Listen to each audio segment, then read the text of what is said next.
سبحان الذي سخر لنا هذا وما كنا له مقرنين وإنا إلى ربنا لمنقلبون. كل شيء متحمسة. سويسرا. طيب المجعوز وين الدبدوب مالته؟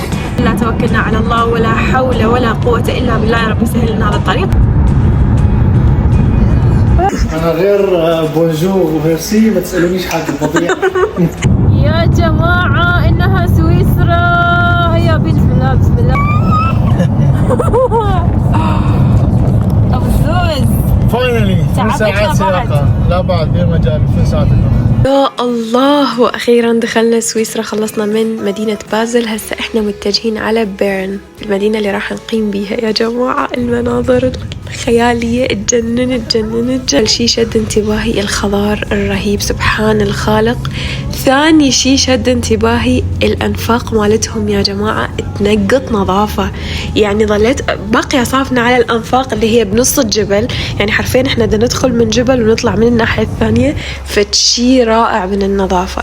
بعدين شفنا الخضار، دخلت لهاي الحديقة السرية فتشي يجنن. والحمد لله كان نوصل للفندق وأخيرا ماي جاد واخيرا وصلنا.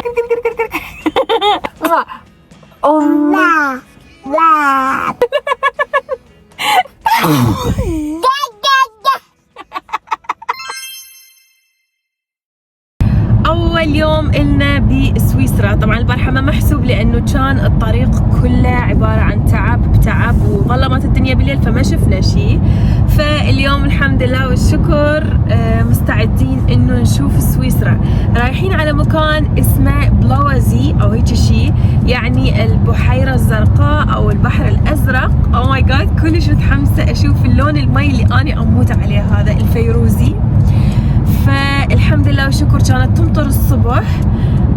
كنت كلش خايفة انه الجو يبقى ممطر، لكن الف الحمد لله شوية خف المطر، وحاليا متوجهين الى البحيرة الزرقاء. خلوكم ويانا. صدق؟ لسه قاعد. Let's go. طبعا هنا كنت كلش متفائلة، بس المطر بعده موجود نفس ما تشوفون، وهذا الشيء كان مفاجئ بالنسبة إلنا، لأنه شفنا الجو قبلها وكان يقول إنه راح تطلع شمس، فراح نظل نتأمل إنه تطلع شمس بعد شوية إن شاء الله. غير التصوير. الحقيقة يا الله. الحقيقة غير التصوير. يعني لوحة شوفي هناك. سبحان الله.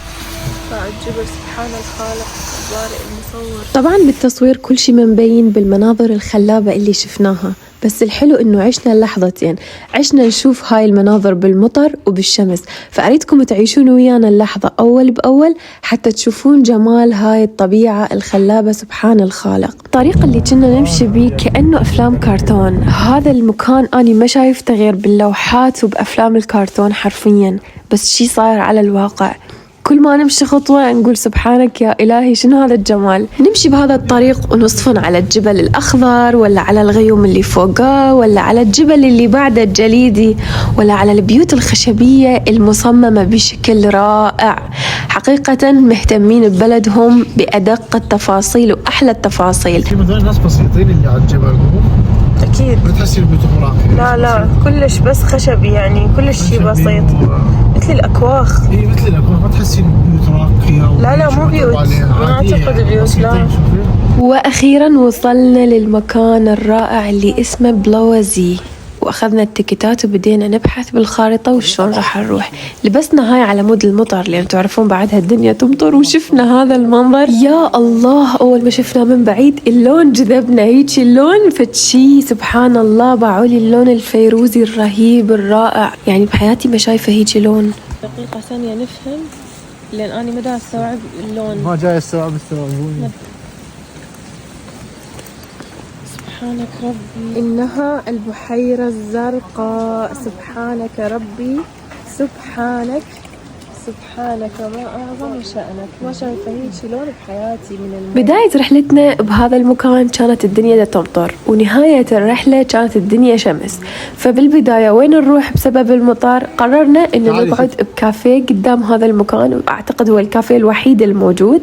فقعدنا بيه وانتظرنا وشربنا شي دافي بهذا المطر الحلو لحد ما تخلص أجواء المطر وتبدي تطلع الشمس شوية شوية حتى نطلع ونستمتع بهاي الأجواء. بدأ يخف المطر، طلعنا وشفنا هاي الأجواء الجميلة. سبحان الخالق على الطبيعة مالتهم، غيمة على جبل، على شلال نازل من الجبل، على هاي البحيرة الجميلة.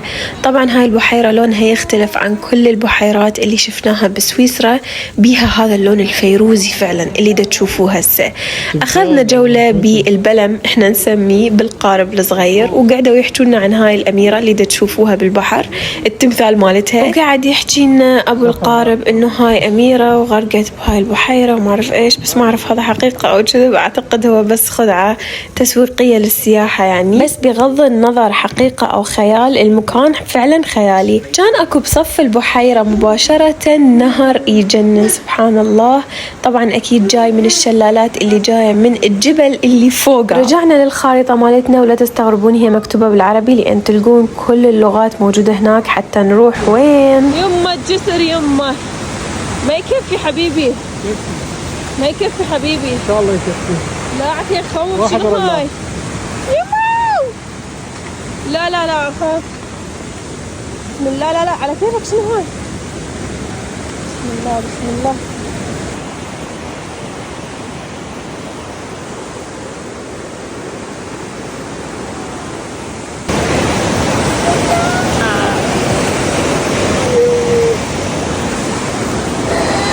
الشعور ما أقدر أوصفه بكلمة واحدة، لأنه دا تشوفون جمال المكان. سبحان الخالق، إحنا كمسلمين من نشوف هيك جمال بس يعني أقصى شيء نقدر نقوله سبحان الخالق. خلصنا من هذا الجسر ورحنا نزور حيوانات الألبكة أو اللاما.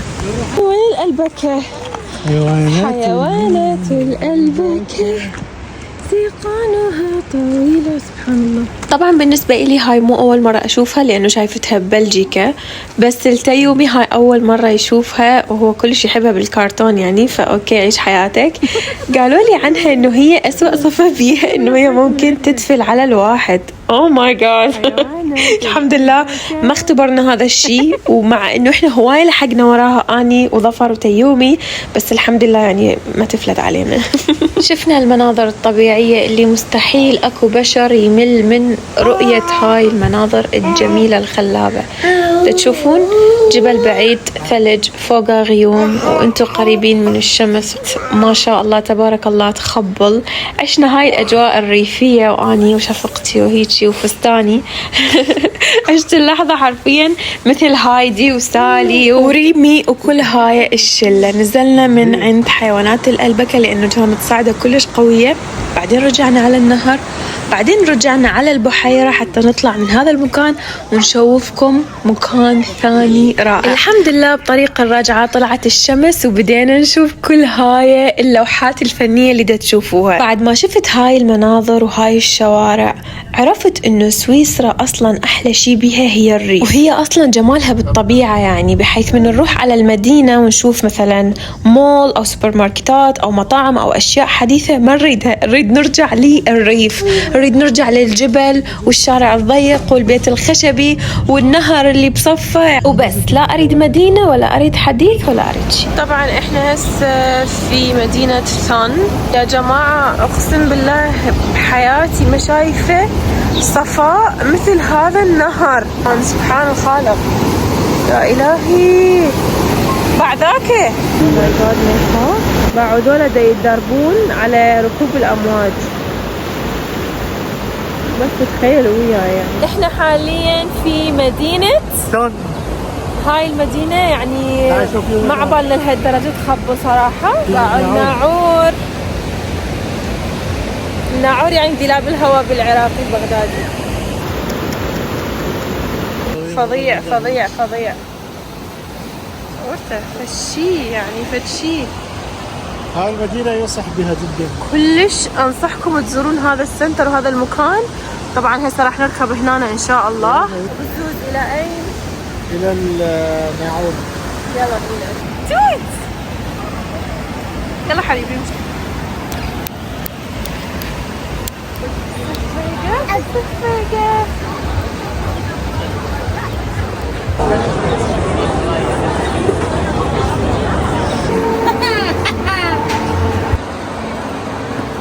يخبل ذولا بلكوناتهم على يعني النهر، ما اعرف اذا يضوجون بحياتهم او ما يضوجون بحياتهم. اسمعوا هذا متى يشرب سجاير.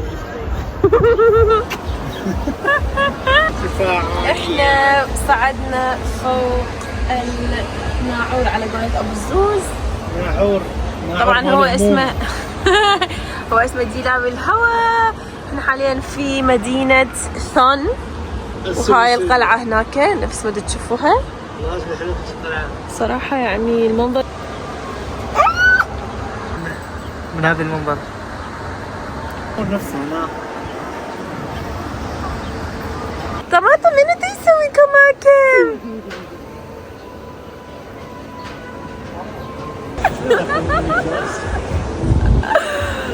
Oh my god.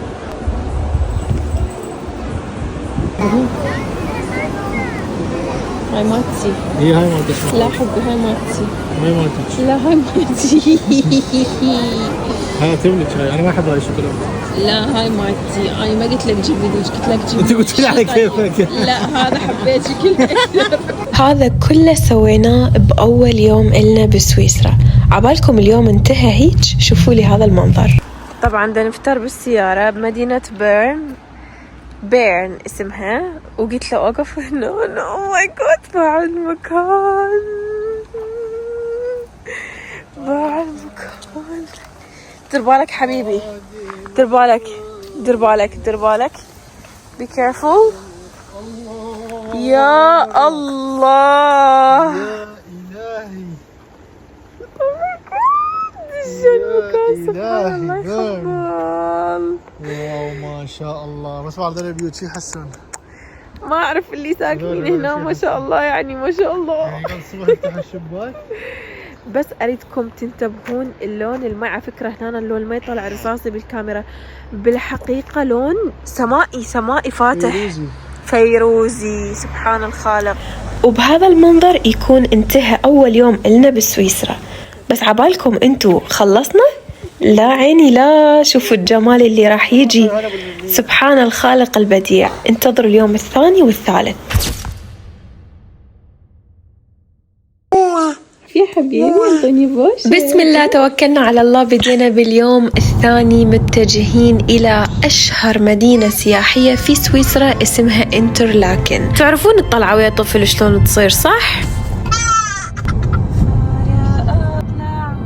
وهاي كانت الطريقة الوحيدة لإسكاته من دون ما أشغل له أي شيء على التليفون أو الآيباد.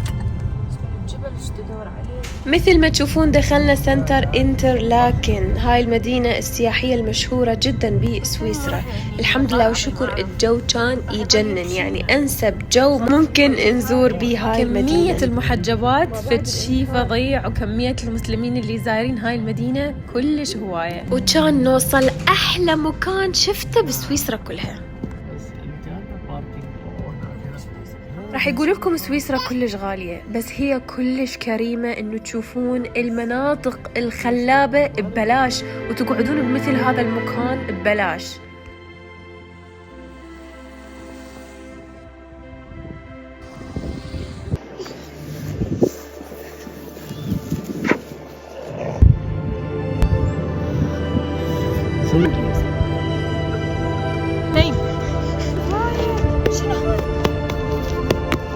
باي باي. هاك شوف تيوي. واو.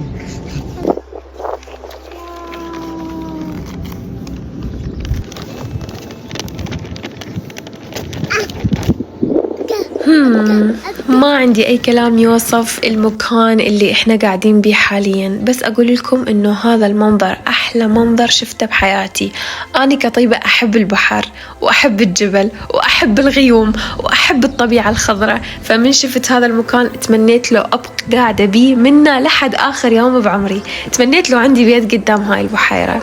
صراحة المنظر راحة نفسية، بس تباعون على لون المي، بس تباعون على الغيوم، فتشي خيالي. أكيد الطلعة الأطفال إلها لمسة خاصة، فيعني تيومي دائما إلى لحظات الخاصة بهاي الطلعة. بالنسبة للأكل فكعادتنا إحنا العرب لازم ناكل شي عربي يعني، فأكلنا شاورما. أحلى بحيرة بالدنيا كلها.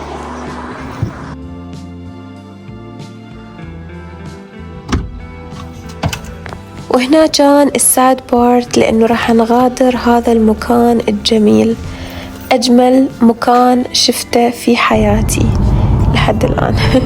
ما أعتقد أحلى من الطبيعة. سبحان الخالق البارئ المصور، يعني الواحد بس يمشي ويعني يتأمل في إبداع الخالق.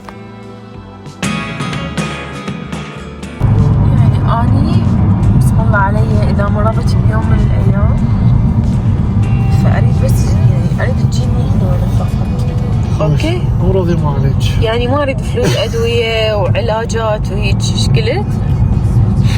لا ما كنت مركزة. إحنا فايتنا هواية بالحياة. يا الله.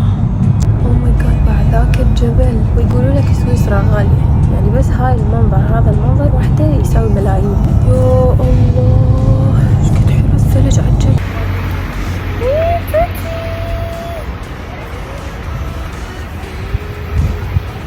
وصلنا يا جماعة لوتربرونن، وأخيرا رايحين على ذاك الشلال يا جماعة. وصلنا إلى لوتربرونن. يا الله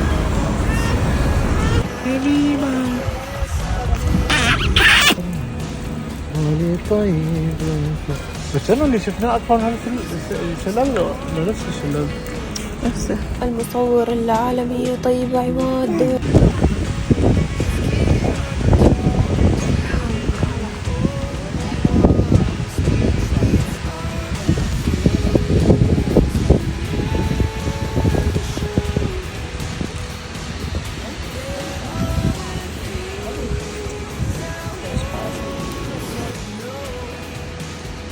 ترى قضيتها بس أصور بيك أنت وابنك. شلون يعني واني؟ قلت لي الوجه المستطيل. الوجه مستطيل بيه يعني. حلو. وجهي شنو؟ اسمه خروف. وجهي مربع. يوم وجهك شنو؟ مربع. وجه دائري. ولا قمرايتي أمرايتي أنت يا مش شلال؟ لابس تفاح. يلا تعال.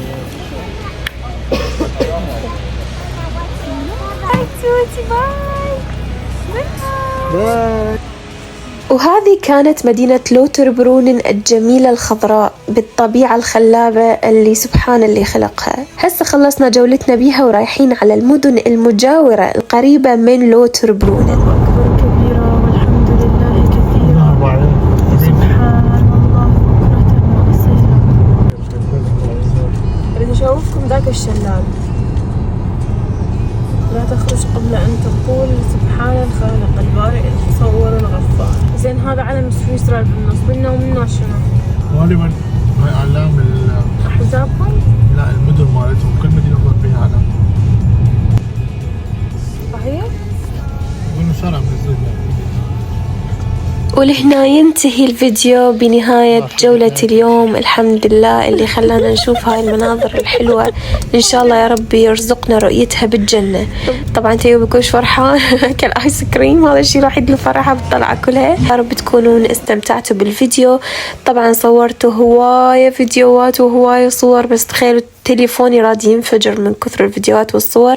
هاي الدولة اللي حرفيا مستعدة أعيش حياتي كلها بيها، ومستعدة أزورها كل ما تصير لي الفرصة. ويا رب يحقق أحلامكم وتزورون الدول اللي تحبوها مثل ما زرت أكثر دولة أحبها.